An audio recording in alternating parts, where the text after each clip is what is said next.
Discours guerrier de Vladimir Poutine. Vous allez l'entendre, le chef du Kremlin qui n'hésite pas à menacer ceux qui interféreront avec la Russie. Je vous propose de l'écouter.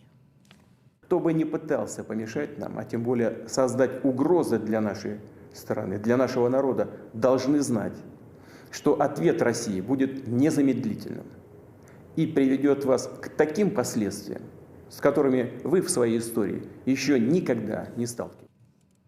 Qu'est-ce que ça signifie ce discours, Gauthier? C'est extrêmement offensif, c'est extrêmement guerrier? Oui, c'est du fantasme aussi. Quand il dit qu'il se mettra en travers, que la Russie se mettra en travers de toute entreprise visant à fragiliser la sécurité des citoyens et de l'État, qui menace la sécurité militaire de la Russie? Aujourd'hui, personne. D'ailleurs, l'Ukraine le répète, ils veulent la paix, ils sont dans un processus de paix, ils ne veulent pas de guerre. Mais même l'OTAN, vous savez, ce qui donne des boutons à Vladimir Poutine, c'est apparemment la perspective selon laquelle on pourrait mettre des armements en Ukraine. Mais s'il y avait une véritable volonté belliqueuse ou belliciste de la part de l'Occident, il n'y aurait pas besoin de les mettre en Ukraine.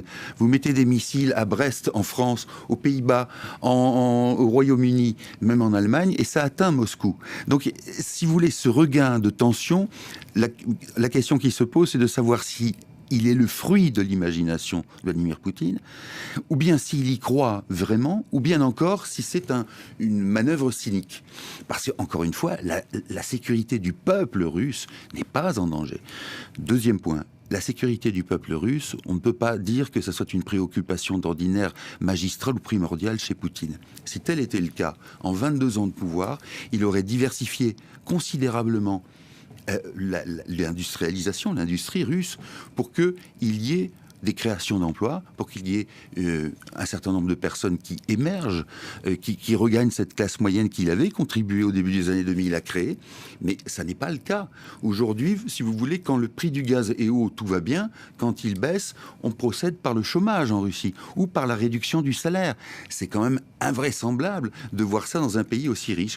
Et quand Vladimir Poutine dit qu'il est inquiet pour le peuple russe, là encore, y croit-il? Peut-être qu'il s'en persuade, ou bien peut-être que c'est un fantasme.